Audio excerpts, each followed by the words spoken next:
नमस्कार दोस्तों, हिंदी साहित्य लाभ चैनल में आप सभी का फिर से हार्दिक अभिनंदन है। बहुत दिन के बाद आज हम थोड़ा सा वीडियो बना पाए क्योंकि कुछ व्यक्तिगत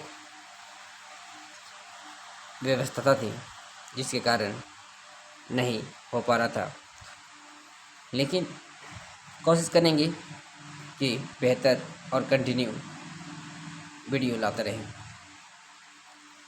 आज हम पढ़ने वाले हैं यूनिट 6 में लगी हुई अज्ञेय की मुख्य रचना, उनका जीवन परिचय, साथ ही साथ उनका मुख्य तथ्य को।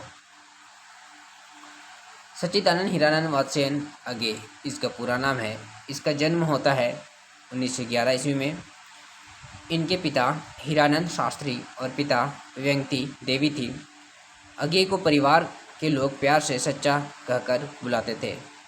इम्पॉर्टेंट है। अज्ञेय उपनाम जैनेन्द्र द्वारा सुझाया और प्रेमचंद द्वारा दिया गया है। काफ़ी इम्पोर्टेंट है ये। अज्ञेय उपनाम जैनेन्द्र ने दिया और प्रेमचंद द्वारा। वत्स्यायन वत्स्य गोत्र के कारण कहलाए। अज्ञेय जी की श्रीवत्स, गजानन पंडित, डॉक्टर अबुल तलीफ, समाजद्रोही नंबर 1 नामों से भी जाना जाता है। ये काफ़ी इम्पोर्टेंट है क्योंकि ये उनका उपनाम है। क्रांतिकारी विचारों के कारण अज्ञेय ने अपना नाम बदलकर मोहम्मद बख्श रखा। राजसी रूप लावण्य के कारण क्रांतिकारी लोग उन्हें राजा कहते थे। जिस प्रकार से प्रेमचंद ने अपने क्रांतिकारी रचनाओं के कारण कई नाम बदल कर रखे और रचना किए, उसी प्रकार अज्ञेय ने भी किया। कुट्टी चाटन उपनाम से भी इन्होंने सब रंग सब नवन लिखा, ये भी पूछा गया है प्रीवियस क्वेश्चन में। अज्ञेय का बचपन लखनऊ, श्रीनगर, जम्मू, नालंदा और पटना में बीता। अज्ञेय बचपन में ही 30-40 पृष्ठों की एक हस्तलिखित पत्रिका आनंद बंधु निकाले थे।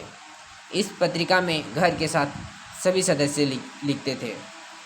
अज्ञेय का देहावसान नई दिल्ली में 4 अप्रैल 1987 ईस्वी में हुआ। बाल्य अवस्था में ही इलाहाबाद की एक बालचर पत्रिका सेवा में पहली बार कहानी उसकी छपी। लाहौर में अपने कॉलेज की पत्रिका में पहली कविता छपी जो रविंद्रनाथ की गीतांजलि में से प्रभावित दिखाई देती है।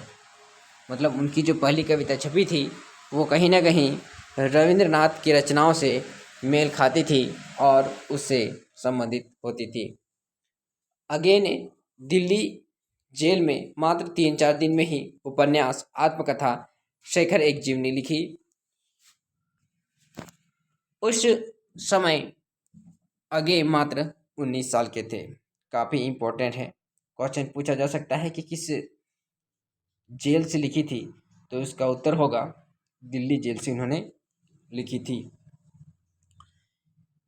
दिल्ली जेल में ही अज्ञेय ने भग्नदूत, काफ़ी इम्पोर्टेंट है दोस्तों, भग्नदूत, चिंता संग्रह की कविताएं और विपथगा कहानियां लिखी। अज्ञेय मार्क्सवाद से प्रभावित न होकर एन राय और फ्रायड से अधिक प्रभावित थे। अज्ञेय के संपादकत्व में 4 सप्तक प्रकाशित हुए चुके थे। सभी सप्तकों में 7 कवियों को रखा गया।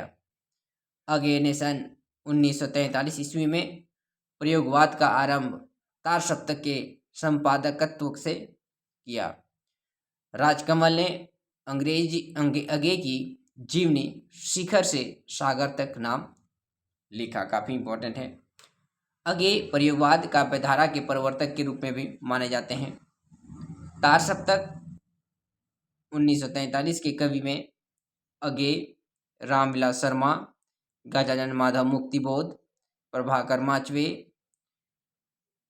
बलवंत नेमिचंद्र जैन, गिरजा कुमार माथुर और भारत भूषण अग्रवाल। दोस्तों, हम सभी को ज्ञात होना चाहिए 4 सप्तक 4 चला था, जिसमें उसमें 7 सप्तक कवियों का संग्रह रहता है। इसको हम लोग क्रम से याद करके रखेंगे क्योंकि यहाँ से पूछा जाता है कि इनमें से कौन सा कवि तार सप्तक में है, या द्वितीय तार सप्तक में है, या तृतीय या चतुर्थ। तो उम्मीद करते हैं आप लोग इस चीज़ को आपके दिमाग में आ गया होगा। दूसरा सप्तक 1951 में प्रकाशन होता है। इसमें जो कवि प्रमुख रहते हैं शमशेर बहादुर सिंह, भवानी प्रसाद मिश्र, शकुंतला माथुर, हरि नारायण घनश्याम व्यास, नरेश मेहता, धर्मवीर भारती और रघुवीर सहाय। तीसरा सप्तक में 1959 ईस्वी प्रकाशित होती है। इसमें रहते हैं प्रयाग नारायण त्रिपाठी, मदन वत्स्यायन, विजय देव नारायण शाही, कुंवर नारायण, सर्वेश्वर दयाल सक्सेना, केदारनाथ सिंह और कृति चौधरी। तार सप्तक काफ़ी इम्पोर्टेंट है, उनके कवियों से लेकर उनके प्रकाशन तक, जो कि एग्जाम में कई बार पूछी गई है। चौथा सप्तक अगर देखा जाए, इसका प्रकाशन 1979 ईस्वी में होती है।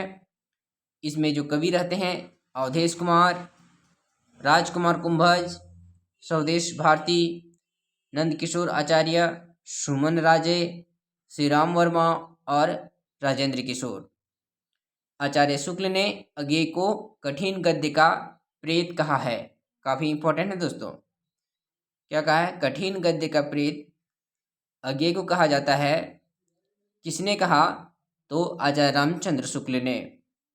अज्ञेय अस्तित्ववाद में आस्था रखने वाले कवि हैं। अज्ञेय को प्रयोगवाद तथा नई कविता का शलाका पुरुष भी कहा जाता है। काफ़ी इम्पोर्टेंट है कि अज्ञेय को नई कविता और प्रयोगवाद का शलाका पुरुष कहा जाता है। प्रभाकर माचवे ने अज्ञेय को आधुनिक युग का कबीर कहा है। काफ़ी इम्पोर्टेंट है दोस्तों ये तथ्य आपको आसानी से और नॉर्मल तरीके से नहीं मिलने वाला है, क्योंकि ये एक विशेष पुस्तक के माध्यम से ये लिया गया है, जो कि शायद थोड़ा सा मुश्किल हो सकता है आप सभी को ढूंढना या मिलना। इसलिए इसको अगर हम नोट डाउन करते चलेंगे तो आपके लिए बहुत बेहतर होगा। तो प्रभाकर माचवे ने क्या कहा है? आधुनिक युग का कबीर कहा है। किसको? अज्ञेय को। अब उनकी रचनाओं को हम देखते हैं, जो एग्जाम की दृष्टि से काफ़ी इम्पोर्टेंट है। पहला आता है शेखर एक जीवनी। शेखर एक जीवनी का प्रथम प्रकाशन 1941 ईस्वी में, द्वितीय भाग 1944 ईस्वी में प्रकाशित होती है।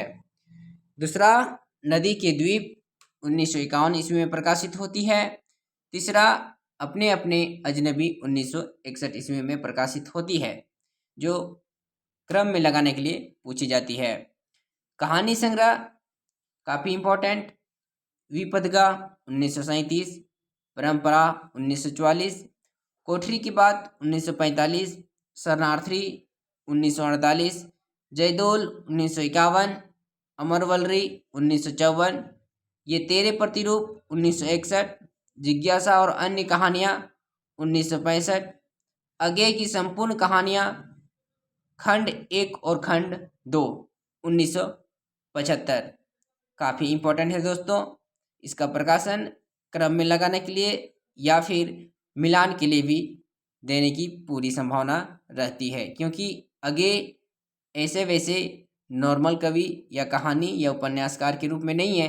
उनका एक रचना के माध्यम से काफ़ी प्रसिद्धि मिली, जो कि हम लोग को सिलेबस में आगे पढ़ना भी है। काव्य संग्रह पर दृष्टि डालें तो भाग्यनदूत 1933 ईस्वी में प्रकाशित होती है। चिंता 1942 ईस्वी में प्रकाशित होती है।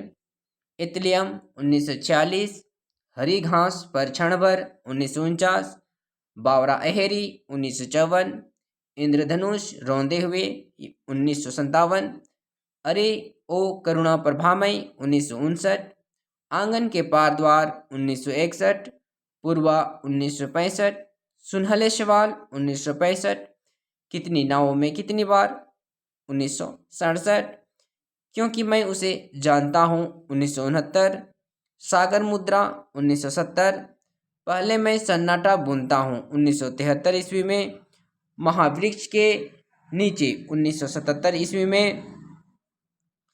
नदी की बांध छाया 1981। ऐसा कोई घर आपने देखा है 1986 ईस्वी में प्रकाशन होता है। Prison days and other poems अंग्रेजी में लिखी है 1940 ईस्वी में। सृजना के क्षण 1979 ईस्वी में प्रकाशित होती है। ये काव्य संग्रह इनकी काफ़ी इम्पोर्टेंट है। यात्रा साहित्य पर दृष्टि डालते हैं। पहला देता है अरे ययावर रहेगा याद 1953 में, जो हम सभी को पढ़ना भी है। दूसरा कहता है एक बूंद सहसा उछली 1960 ईस्वी में प्रकाशित होती है। संस्मरण में स्मृति लेखा 1982 ईस्वी में प्रकाशित होती है। नाटक उत्तर प्रियदर्शी 1967 ईस्वी में प्रकाशित होती है। समालोचना हिंदी साहित्य एक आधुनिक परिदृश्य 1967 ईस्वी में प्रकाशित होती है। पत्रकारिता एवं संपादन में दृष्टि डालें। कहता है सैनिक उन्होंने संपादन किया था 1936 ईस्वी में।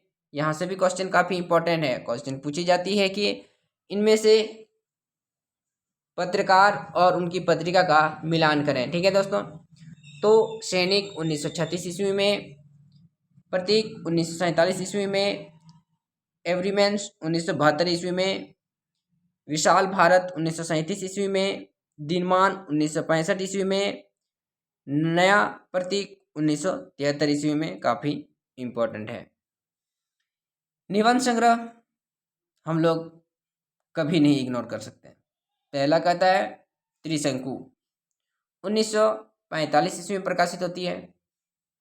सब रंग कुछ राग 1956 ईस्वी में, आत्मनेपद 1960 ईस्वी में, अलबाल 1971 ईस्वी में, लिखी कागज कोरे 1972 ईस्वी में, अद्यतन 1977 ईस्वी में, जोग लिखी 1977 ईस्वी में, स्रोत और सेतु 1978 ईस्वी में, युग संधियों पर 1982 ईस्वी में, धारा और किनारे 1982 ईस्वी में, कहाँ है द्वारका 1982 ईस्वी में, केंद्र और परिधि 1984, छाया और जंगल 1984, सर्जना और संदर्भ 1985, स्मृति छंदा 1989, संवत्सर 1978 ईस्वी में, भवंती 1972 ईस्वी में। दोस्तों, अगर आपको ये विश्वास नहीं हो रहा है कि ये सब नहीं आया है, तो आप एक बार प्रीवियस क्वेश्चन जरूर उठा के देख लें। कहीं ना कहीं से यहाँ से क्वेश्चन पूछी ही गई है और इसका हमेशा से पूछी जाती रही है। संपादित पुस्तकें इनका अगर देखा जाए, आधुनिक हिंदी साहित्य 1942, चार सप्तक 1943 से 1979 तक, नेहरू अभिनंदन ग्रंथ 1951, नए एकांकी 1952, हिंदी प्रतिनिधि कहानियाँ 1952, पुष्कारणी 1953, पुष्कारणी संपूर्ण 1979, रूपम्बरा 1960 ईस्वी में प्रकाशित होती है। अब डायरेक्ट हम आते हैं सच्चिदानंद हीरानंद वात्स्यायन आगे की उपन्यास के विषय में, जो कि हम सभी को पढ़ना है। शेखर एक जीवनी भाग 1 जैसे जानते हैं 1941 ईस्वी में प्रकाशित होती है। शेखर एक जीवनी भाग 2 1944 में प्रकाशित होती है। नदी के द्वीप 1951 इसमें, अपने अपने अजनबी 1961 में प्रकाशित होती है। अगेने शेखर एक जीवनी का तीसरा भाग भी लिखा था, मतलब जो हम लोग दूसरा भाग अभी तक जानते थे, तो उन्होंने तीसरी भाग भी लिखी थी, पर उसमें कुछ संशोधन करना चाहते थे जो नहीं कर सके, जिस कारण वह अब छपा नहीं है या नहीं छप सका। अब नदी के द्वीप के विषय में क्या कहते हैं। सच्चिदानंद हीरानंद वात्स्यायन का दूसरा उपन्यास है नदी का द्वीप, जिसका प्रकाशन 1951 में होता है। यह एक मनोवैज्ञानिक उपन्यास है। मनोवैज्ञानिक से तात्पर्य है मन को पढ़ने वाला वैज्ञानिक या व्यक्ति जो मन से संबंधित जानकारी उसकी चेहरों पर देखकर आसानी से बता सकता है। मनोवैज्ञानिक की तरह रख सकते हैं, जिसमें यौन संबंधों को भी केंद्र में रखा गया है। इस उपन्यास के मुख्य पात्र, मतलब नदी के द्वीप के पात्र के बारे में बात कर रहे हैं हम सभी, ठीक है। भुवन, रेखा, गौरा और चंद्रमाधव तथा गौण पात्रों में हेमेंद्र और डॉक्टर रमेशचंद्र आते हैं। ये पात्र काफ़ी इंपॉर्टेंट है। भुवन, रेखा और गौरा, चंद्रमाधव। गौण पात्र में हेमेंद्र और डॉक्टर रमेशचंद्र। भुवन विज्ञान का प्रोफेसर है। गौरा भुवन की छात्रा है। क्या है?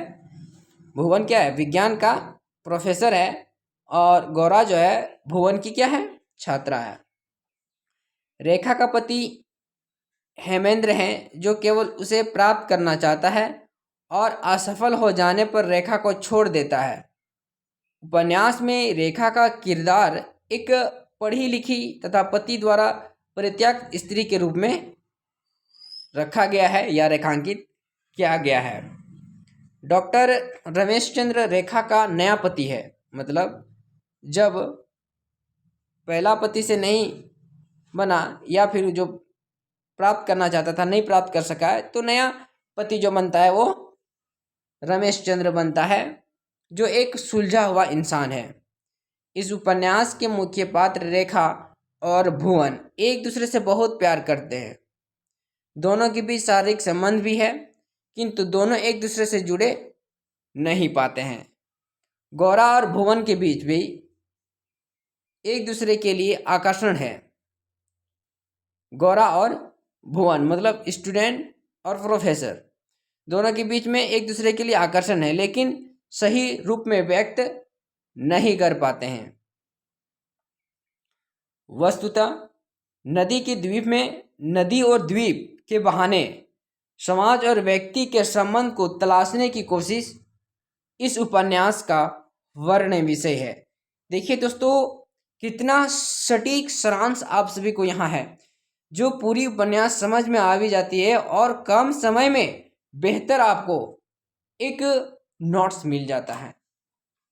क्या कहते हैं? वस्तुतः नदी के द्वीप में नदी और द्वीप के बहाने समाज और व्यक्ति के संबंध को तलाशने की कोशिश की गई है। इस उपन्यास का वर्णन विषय है समाज और व्यक्ति, मतलब एक नदी है और एक द्वीप है। अब आता है उसका तीसरा, अपने अपने अजनबी, जिसका प्रकाशन 1961 ईस्वी में हम सभी ने देखा था। इस विषय को देख लेते हैं। अपने अपने अजनबी उपन्यास का मुख्य पात्र है शेल्मा और योके। कौन है? शेल्मा और योके। शेल्मा और योके, इसके अलावे गौण पात्रों में एकेलॉफ, जगनायक, पॉल सोरेन आदि हैं। अपने अपने अजनबी उपन्यास सात्र, किर्कगार्ड, हाइडेगर आदि के पश्चिमी अस्तित्ववादी दर्शन पर आधारित है। मतलब ये भी उसी के आसपास है, जो कि पश्चिमी दार्शनिक पर आधारित है, उसकी अस्तित्व पर। अधिकांश विद्वानों ने आगे की इस अंतिम उपन्यास को मृत्यु से साक्षात्कार का हिंदी का अस्तित्ववादवादी उपन्यास माना है, जो एग्जाम की दृष्टि से भी इम्पोर्टेंट है। इस उपन्यास की रचना आगे ने मात्र 3 दिनों में की थी और एक ही बैठक में अपने सेक्रेटरी के पास टाइप करा दिया था। इस उपन्यास के पात्र विदेशी हैं और कहानी भी विदेशी में घटित हुई है, और ये क्वेश्चन पूछी भी गई है कि इनमें से कौन सी रचना या उपन्यास विदेशी पर आधारित है, तो अपने अपने अजनबी। अब एक क्वेश्चन नहीं पूछी जाती है, कई क्वेश्चन पूछी जाती है, उसमें से A B, B C, D C करके आपको चुनना रहता है, जो जिस विषय से संबंधित रहती है। इसलिए बहुत ही बारीकी और बेहतर तरीके से पढ़ना होगा दोस्त। इस उपन्यास में मूलतः 2 पात्र हैं, योके और सेल्मा। योके युवती है और सेल्मा वृद्धा है। इस मनोवैज्ञानिक उपन्यास की मूल समस्या है मृत्यु के पार जाने की क्रूप असहायता से मुक्ति का मार्ग कैसे पाया जाए।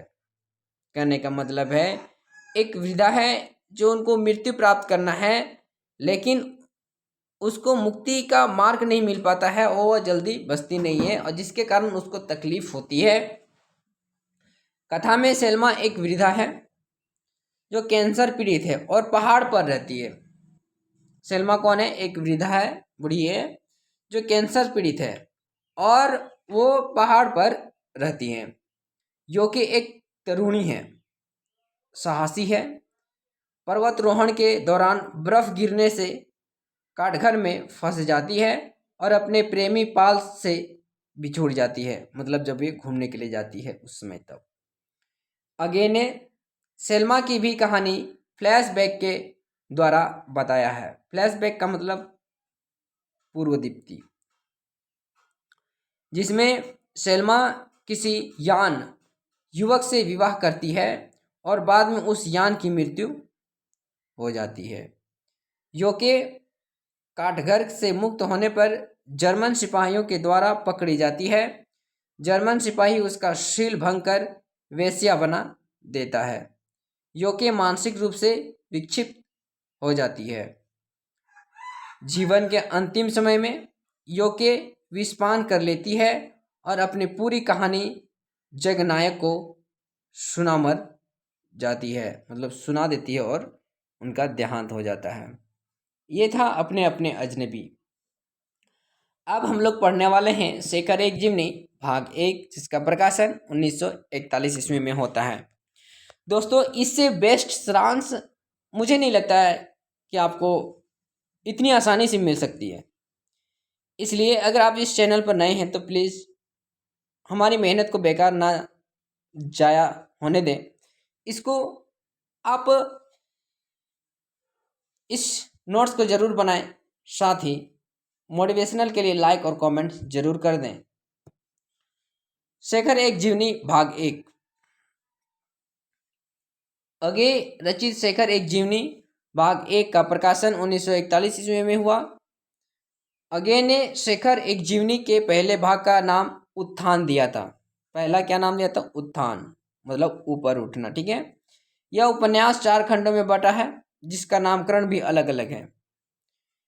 उपन्यास की शुरुआत प्रवेश से शुरू होकर प्रथम खंड उषा और ईश्वर पहला खंड में, ध्यान दीजिएगा।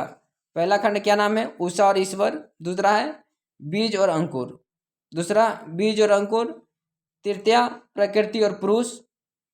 चतुर्थ खंड में पुरुष और परिस्थिति नाम से अभिहित किया गया है। शेखर एक जीवनी की द्वितीय भाग का नाम उत्कर्ष है। पहला क्या नाम था? उत्थान। द्वितीय भाग का नाम उत्कर्ष है और यह भी 4 खंडों में विभक्त है, मतलब उत्थान और उत्कर्ष। इसमें भी 4 भाग हैं: पुरुष और परिस्थिति, बंधन और जिज्ञासा, शशि और शेखर, और चौथा आता है धागे, रस्सियां और गुंझर। शेखर एक जीवनी उपन्यास की शुरुआत फांसी शब्द से होती है और ये बार क्वेश्चन पूछी भी गई है कि उपन्यास एक शेखर एक जीवनी क्या फांसी शब्द से शुरू होती है? तो जी बिल्कुल शुरू होती है। शेखर एक जीवनी उपन्यास के पात्र शेखर, कथानायक शेखर के माता पिता सरस्वती, शारदा, शशि, विद्याभूषण, मणिका, मोहसन, रामजी, बाबा मदन सिंह, शांति कुमार, रामेश्वरम, सदाशिव आदि हैं। शेखर एक जीवनी को प्रकाशमान पुच्छल तारा कहकर पुकारा गया है। शेखर एक जीवनी एक मनोविज्ञान विश्लेषणात्मक उपन्यास है जिस पर फ्रायड, युंग, एडलर जैसे मनोवैज्ञानिकों के विचारधाराओं की स्पष्ट छाप दिखाई देती है। शेखर एक जीवनी के प्रथम एवं द्वितीय भाग में शेखर के जन्म से 20 वर्षों की जिंदगी में प्रस्तुत की गई है। शेखर एक जीवनी की रचना के बारे में स्वयं लेखक आगे कहते हैं, घनीभूत वेदना की केवल एक रात में ही देखे हुए विजन को शब्दबद्ध करने का प्रयत्न किया है, मतलब एक ही रात में। इस उपन्यास का कथानायक शेखर है और इसकी कथा आत्मकथात्मक शैली में प्रस्तुत की गई है। क्वेश्चन पूछा जा सकता है, क्या शेखर एक जीवनी आत्मकथात्मक शैली में प्रस्तुत की गई है? तो जी बिल्कुल की गई है। उपन्यास में शेखर को फांसी की सजा हो चुकी है और वह अपने विगत जीवन को देखने तथा उसके मूल्यांकन का प्रयास करता है। मतलब उन्होंने जो फीडबैक में, मतलब प्रीवियस में या पूर्व दीप्ति में जो उन्होंने किया था उस चीज को देखने का प्रयास करता है। शेखर को फांसी में सांप की आंखों का सम्मोहन दिखाई देता है। किसका? सांप की आंखों का सम्मोहन दिखाई देता है, काफी इंपॉर्टेंट है। शेखर का बाल्यकाल अधिकांशतः लखनऊ और कश्मीर में व्यतीत होता है, ये भी काफी इंपॉर्टेंट है। तो लखनऊ और कश्मीर में व्यतीत होता है। शेखर की किशोरावस्था में पिता की नौकरी दक्षिण भारत में हो जाने के कारण वह मद्रास जाता है, जहां शेखर के जीवन में एक मद्रासी लड़की शारदा आती है। कहाँ होता है इसका पापा का? दक्षिण भारत में। शेखर के जीवन में शारदा का प्रेम संयोग बहुत कम समय ही रह पाता है। शेखर दक्षिण भारत में अछूतों के प्रति अत्याचार को देखकर उसके लिए रात्रि पाठशाला का संचालन करता है। मतलब वहाँ जो भेदभाव किया जाता है उससे वो तंग आता है और वो रात में संचालन करता है पाठशाला का। उपन्यास एक नायक शेखर जन्म से ही विद्रोही स्वभाव का है। अन्य शिशुओं की भांति शेखर में भी काम, मोह और भय की आदिम प्रवृत्तियां परिलक्षित होती है। मतलब जिस प्रकार से एक सभी में, एक प्रकार से नहीं बोलेंगे, सभी में, सभी बच्चों में डर रहता है, मोह रहता है, उसमें भी उसमें वो प्रवृत्ति थी। शेखर को छोटी जात की विधवा पड़ोसन लड़की फूला के साथ खाना खाने के कारण पारिवारिक और सामाजिक यंत्रणा झेलनी पड़ती है। शेखर 6 भाई बहन हैं। सरस्वती, ईश्वरदत्त, प्रभुदत्त, शेखर, रविदत्त, चंद्र आदि इनके भाई बहन रहते हैं। शेखर लेटर बॉक्स पर चढ़कर और उतरने के लिए डाकिया के बहुत कहने पर कूदकर उसका पैर कुचल देता है। अजायब घर में चर्म के बाग को देखकर शेखर का घबराना और बुखार आना उसके अंदर के भाववृत्ति का सूचक है। अजायब घर में उन्होंने शेर का चमड़ा देख लिया था, जिसके कारण उसको घबराहट हुई, साथ ही बुखार भी आई थी।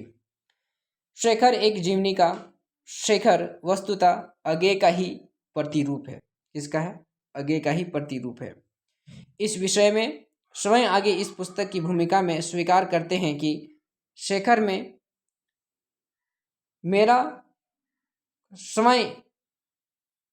मेरा कुछ अधिक है। शेखर निसंदेह एक व्यक्ति का निजी दस्तावेज है, यद्यपि वह साथ ही उस व्यक्ति के युग का संघर्ष का प्रतिबिंब है। मतलब कहीं ना कहीं आगे इस चीज को स्वीकार करते हैं कि ये उन्हीं से जुड़ी हुई चीजें हैं। शेखर का विद्रोह किसी निश्चित संस्था, समाज या विचार से नहीं है। कहता है शेखर का विद्रोह किसी निश्चित संस्था या समाज या विचार से नहीं है, वरन समग्र अस्तित्वात मात्र से है। अपनी माँ के प्रति शेखर के विद्रोह का कारण था अपनी माँ का ओर से शेखर को समझाने की शक्ति का अभाव। माँ की ओर से होने वाले भावहीन व्यवहार उसके अहम को ठेस पहुंचाने वाला माँ के शब्द शेखर के विद्रोही बना देता है। तो क्वेश्चन पूछा जा सकता है किसके शब्द के ठेस से विद्रोही बना देता है? तो माँ के शब्दों से उसके अहम को ठेस पहुंचता है।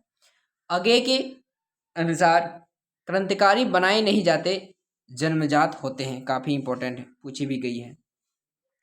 शेखर गांधी के असहयोग आंदोलन के से प्रभावित होकर विदेशी पहाड़ों की होली जलाता है और वह नारा लगाता है कि गांधी का बोलबाला दुश्मन का हो मुंह काला। काफी इंपॉर्टेंट है।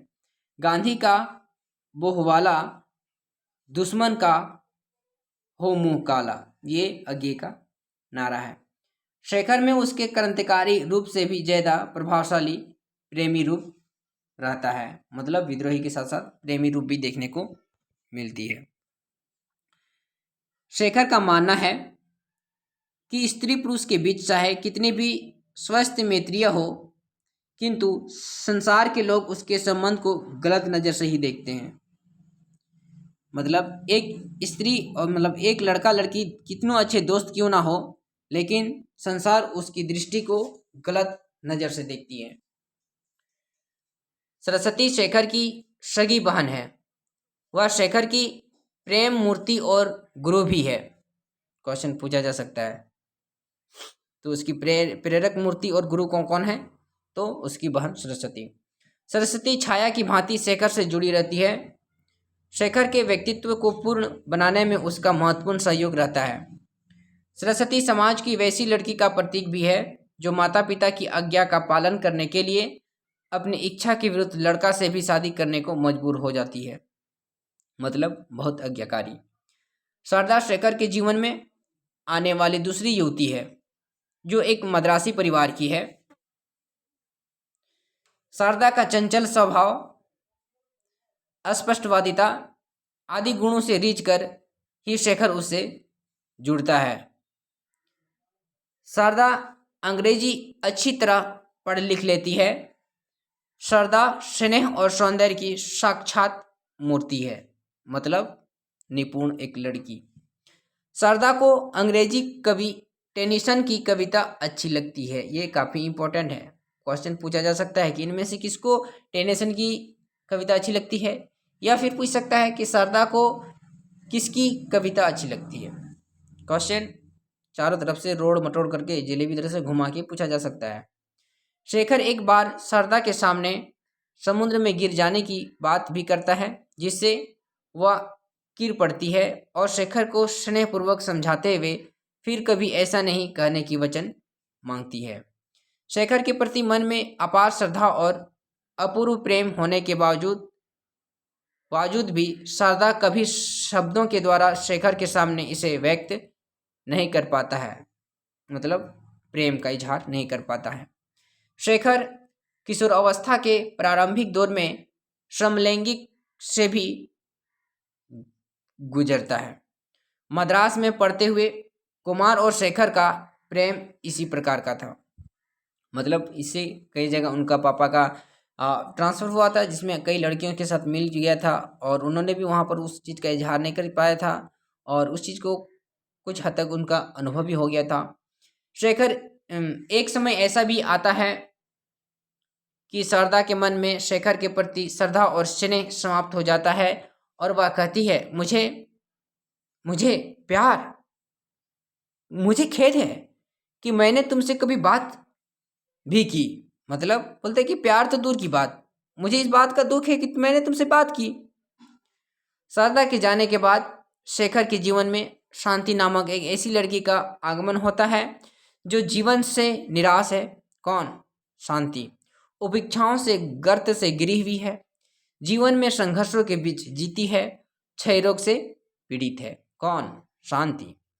शेखर के जीवन में शांति के प्रवेश होने के बाद ही उसके संपूर्ण जीवन विषयक अंतर्बाह्य प्रश्नों का संश्लेषण विश्लेषण के बाद समाधान हो जाता है। तो यह क्वेश्चन पूछा जा सकता है कि किसके शेखर के जीवन में आने से उसका अंतर्मन या बाहरमन का समाधान होता है? तो शांति के आने से। शांति की बीमारी की अवस्था में ही एक दिन अचानक मौत हो जाती है। शशि शेखर के बाल अवस्था में से ही जुड़ी है, जो युवा अवस्था में उसकी प्रेमिका के रूप में बनती है। शशि शेखर की मौसेरी बहन है, किंतु शेखर उसे बहन नहीं शशि मानती है। शशि की माँ का नाम विद्यावती रहती है। शशि का परिवार लाहौर में रहता है। एक बार शेखर शशि के माथे पर लोटा मारता है, जिससे उसका सिर फट जाता है, किंतु यह बात शशि किसी को नहीं कहती है। शशि और शेखर की पहली मुलाकात तब होती है जब शशि करीब 3 वर्ष की अवस्था में थी और शेखर 4 वर्ष का था। पुनः क्वेश्चन पूछा जा सकता है कि शशि और शेखर में जब मुलाकात होती है तो दोनों की उम्र कितनी थी या कितनी एज की थी? तो शशि करीब 3 वर्ष और शेखर करीब 4 वर्ष का रहता है। पुनः दोनों की मुलाकात करीब 10 वर्षों के बाद होती है, 10 years लेटर। आप लोग को ये नहीं भूलना चाहिए, ये सब फ्लैशबैक में चल रहा है दोस्तों। शशि के पिता की मृत्यु हो जाने के बाद उसे सांत्वना देने के लिए शेखर आता है और उसी मुलाकात में दोनों प्रेम हो जाता है। शशि शेखर के लिए रोटी लाती है, तभी दोनों के बीच में प्रेम पनपता है। शशि का संपूर्ण व्यक्तित्व शेखर पर समर्पित है। वह नायक की प्रेरक शक्ति है और हृदय की अतृप्त पूर्णता दीप्ति में बदलने वाली। लाहौर में राष्ट्रीय कांग्रेस के अधिवेशन में शेखर एक स्वयंसेवक के रूप में भाग लेता है और एक CID वाले को विवाद होने के कारण जेल चला जाता है। जेल में शेखर की मुलाकात क्रांतिकारी बाबा मदन सिंह से होती है। काफ़ी इंपॉर्टेंट है। जेल में किन से मुलाकात होती है? तो बाबा मदन सिंह से। जेल में ही शशि के पत्र द्वारा शेखर को जानकारी मिलती है कि उसकी शादी उसकी इच्छा के विरुद्ध हो रही है। किसका? शशि का। शेखर के विरुद्ध गवाह नहीं मिलने के कारण उसे रिहा कर दिया जाता है। शेखर को जेल से छूटने के बाद शेखर शशि के घर जाता है, जहां उसका पति रामेश्वर अनिच्छापूर्वक स्वागत करता है। कारण शशि और शेखर के संबंधों को लेकर उसे पूर्व ही संदेह है। शेखर ग्वाल मंडी में कमरा लेकर रहता है, जहां शशि उसे पुस्तक लिखने के लिए प्रेरित करता है। तो ये इम्पोर्टेंट है कि शेखर ग्वाल मंडी में कमरा लेकर रहता है, जहां शशि उसे पुस्तक लिखने के लिए प्रेरित करता है। तो क्वेश्चन पूछा जा सकता है कि उसे पुस्तक लिखने के लिए कौन प्रेरित करता है? तो शेखर शशि के कहने पर हमारा समाज नामक पुस्तक लिखता है, किंतु प्रकाशक इस शर्त पर शेखर को 8 रुपये देता है कि इस पुस्तक पर नाम किसी और का होगा, मतलब शशि का नहीं होगा। कितने रुपये देता है? 8 रुपये। काफ़ी इंपॉर्टेंट है दोस्तों। एक समय ऐसा आता है कि शशि और शेखर के रिश्तों पर संदेह करते हुए शशि को उसका पति छोड़ देता है। तब शशि शेखर के पास रहने लगती है। विद्याभूषण के कहने पर शशि शेखर क्रांतिकारी उपन्यास लिखता है, जिसे उसे 250 रुपये मिलते हैं। तो क्रांतिकारी उपन्यास कौन लिखता है? शेखर लिखता है। किसके कहने पर? विद्याभूषण कहने पर। शेखर अपने क्रांतिकारी उपन्यास के कारण गिरफ्तारी के भय से दिल्ली चला जाता है। शेखर एक जीवनी उपन्यास में पाश्चात्य संस्कृति से ओतप्रोत भारतीय परंपराओं से विद्रोह करती है। मर्यादा और नैतिकता को मजाक समझने वाली एक स्त्री पात्र है, जिसका नाम है मणिका। ये इम्पोर्टेंट है। नया पात्र है, काफ़ी इम्पोर्टेंट है। मणिका जो मजाक बनाती है मर्यादा को, विद्रोह करती नैतिकता को। आधुनिकता से लबरेज मणिका शेखर के प्रति आकृष्ट होती है। शेखर एक जीवनी में कई शिल्प विधाओं का प्रयोग हुआ है। इस उपन्यास में निम्नलिखित शैलियों को प्रयुक्त किया हुआ है। जीवनी शैली है, प्रत्यलोकन या स्मृतिलोकन है, मतलब याद करके लिखने वाला। वर्णनात्मक शैली का प्रयोग किया गया है। आत्मकथात्मक शैली भी प्रयोग किया गया है। विवेचनात्मक शैली, मनोविश्लेषणात्मक पद्धति, चित्रात्मक या नाट्य पद्धति, पत्रात्मक पद्धति, आत्मलाप पद्धति, प्रतीकात्मक शैली आदि का भी प्रयोग इसमें देखने को मिलता है। शेखर एक जीवनी में अज्ञे का क्या यथार्थ है? काफ़ी इंपॉर्टेंट है। कहते हैं अज्ञे ने शेखर एक जीवनी में माना है कि शेखर मेरापन कुछ अधिक है, वस्तुतः शेखर अज्ञे ही हैं, मतलब नाम को बदलकर लिखी गई है। अज्ञे ने रामकमल राय को दिए साक्षात्कार में यह स्वीकार किया है कि उनके जन्म और शेखर के जन्म का वृतांत एक ही है। अज्ञे के जीवन का अध्यापन और शेखर के अध्यापन में भी समानता है। उपन्यास में जो अंग्रेजी के अध्यापक हैं मिस्टर गेस, वह अज्ञे के वास्तविक जीवन में भी मिस्टर गेस ही हैं। काफ़ी इंपॉर्टेंट है दोस्तों। उपन्यास में आए थुक्कू मास्टर वाली घटना भी अज्ञे के जीवन की वास्तविक घटना है। थुक्कू मास्टर। माँ के साथ अविश्वास वाली घटना भी सच है। अज्ञे का माँ से उतना कभी नहीं बन पाता जितना बुआ सुगदा से बनता है।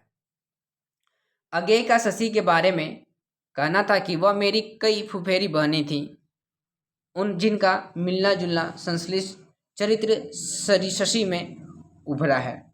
शेखर की क्रांतिकारी जिंदगी अज्ञेय की क्रांतिकारी जिंदगी का प्रतिबिंब है, मतलब उसी का प्रतिरूप है दोस्तों। अब अज्ञेय के विषय में या अज्ञेय एवं शेखर एक जीवनी के विषय में विद्वानों का क्या राय रहा है, जो भी यहाँ से भी क्वेश्चन पूछी जाती है। डॉक्टर रामस्वरूप चतुर्वेदी कहते हैं, शेखर अपनी जिन गुणों की वजह से समकालीन हिंदी साहित्य पर छा गया है और उत्तरोत्तर अपना प्रभाव गहरा करता गया है, उनमें इस उपन्यास का नया रचना संगठन एक मुख्य तत्व है। कथन है रामस्वरूप चतुर्वेदी का। इंपॉर्टेंट देख लेते हैं, इलाचंद जोशी क्या कहते हैं। उनका कथन है, शेखर एक जीवनी ने 2 दशकों से अधिक का समय पार कर यह सिद्ध कर दिया है कि सब मिलाकर पाठकीय संवेदनशील उसके अनुकूल है। आगे समय क्या कहते हैं, आगे शेखर एक पात्र भी मात्र नहीं है। क्या कहते हैं, शेखर एक भी पात्र नहीं है जो निम्नात्मक मात्र में एक संश्लिष्ट चरित्र नहीं है। ये आगे का कथन है जो काफी इंपॉर्टेंट है। अब उपन्यास के प्रमुख पात्रों का कथन देख लेते हैं, जो कि बाण का काम करेंगे, राम बाण का काम करेंगे।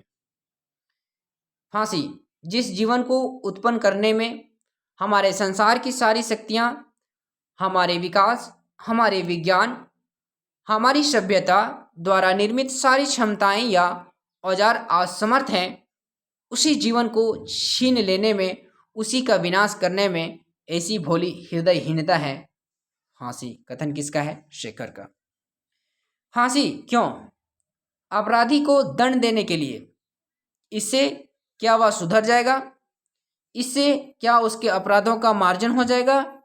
फांसी दूसरों को शिक्षा देने के लिए, पर ये कैसी शिक्षा है? ये भी शेखर का ही कथन है।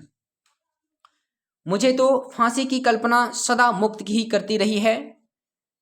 उसमें सांप की आंखों सा एक अत्यंत तुषारमय किंतु अमोघ सम्मोहन होता है। शेखर का कथन है, तुम वह शान रही हो जिस पर मेरा जीवन बराबर चढ़ाया जाकर तेज होता रहा है, जिस पर मान कर मैं कुछ बना हूं। शेखर का कथन है, शेखर कोई बड़ा आदमी नहीं, वह अच्छा आदमी भी नहीं है, लेकिन वह मानवता की संचित अनुभूतियों के प्रकाश में ईमानदारी से अपने को पहचानने की कोशिश कर रहा है। वह जागरूक है, स्वतंत्र है और ईमानदार है। ये आगे का कथन है।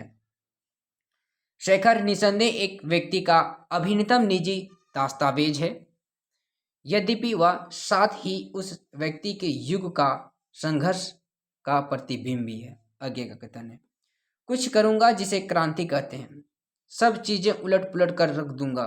शेखर का कथन है, जब भी कोई भयानक वस्तु देखो, डरो मत, उसका बाह्य चाप काट डालो, उसके भीतर भरी हुई घास फूस निकाल कर बिखरा दो और हंसो। शेखर का कथन है, मुझे विश्वास है कि विद्रोह बनते नहीं, उत्पन्न होते हैं। काफी इंपॉर्टेंट है। विद्रोह बुद्धि परिस्थितियों से संघर्ष की सामर्थ्य, जीवन की क्रियाओं से, परिस्थितियों के घात प्रतिघात से नहीं निर्मित होती। वह आत्म का कृत्रिम परिवेष्टन नहीं है, उसका अभिन्नतम अंग है। शेखर का कथन है, मूर्ति का निर्माण हो सकता है, मृतिका का नहीं। उसी मिट्टी से अच्छी प्रतिमा भी स्थापित की जा सकती है, बुरी भी।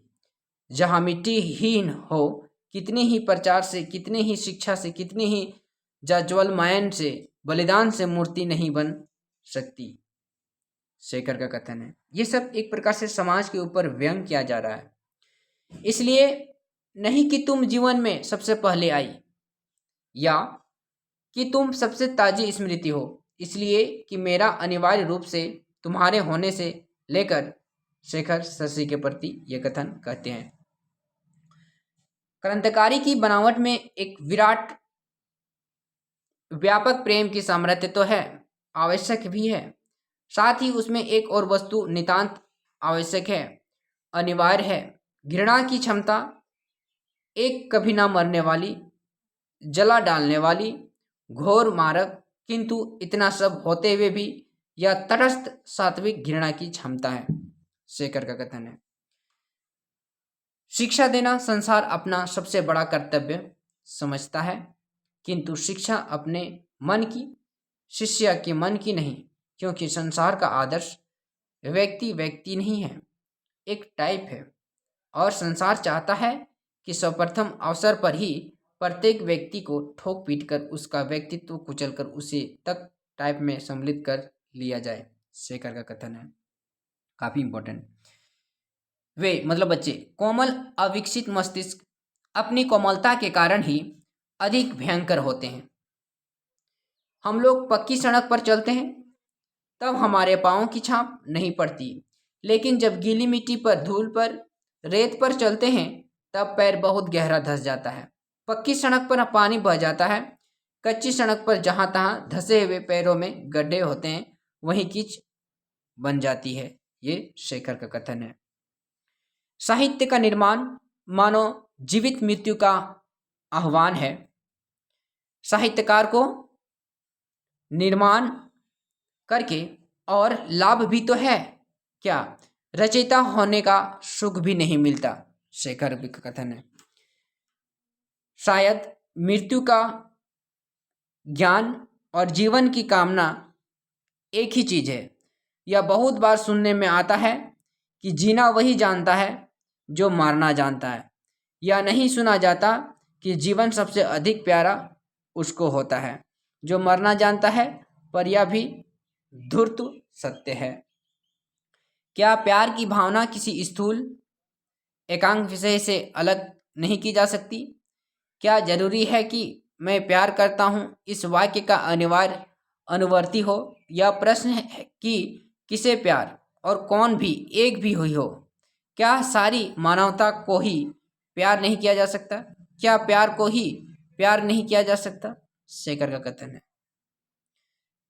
उसके संसार के अलावे एक और संसार है जिसमें पक्षी रहते हैं, जिसमें स्वच्छंदता रहती है, जिसमें विश्वास है, जिसमें स्नेह है, जिसमें सोचने की या खेलने की आबाद स्वतंत्रता है, जिसका एकमात्र नियम है वही हो जो कि तुम हो। दुख की छाया एक तरह की समस्या ही है, उससे आत्मा शुद्ध होती है। शशि का कथन है, एकमात्र शशि जो काफी इंपॉर्टेंट हो सकता है। इस पत्र में प्यार की बातें नहीं करूंगी, जो चला गया उसका प्यार केवल वेदना है और वेदना को चुप रहना चाहिए। केवल तुम्हारे प्यार की बात करूंगी। शशि का कथन है, such a big silly boy like you, अर्थात ऐसा बुद्धमय जैसा तुम हो। कहता है कौन? सरदार। अर्थात ऐसा बुद्ध जैसे तुम, मतलब एकदम चुप। Such a big silly boy like you. ठीक है दोस्तों, ये दोस्तों आज का मोस्ट इम्पॉर्टेंट वांटेड ग्रांटेड तथ्य एग्जाम की दृष्टि से। अगर आप इस चैनल पर नए हैं तो प्लीज़ ज़रूर लाइक कमेंट एंड सब्सक्राइब कर दें, ताकि आप लोग को बेहतर कंटेंट मिलने के साथ साथ मुझे भी मोटिवेशनल मिलते रहे, सिर्फ मोटिवेशनल। ठीक है, मिलेंगे जल्द ही एक नई वीडियो के साथ, तब तक के लिए धन्यवाद।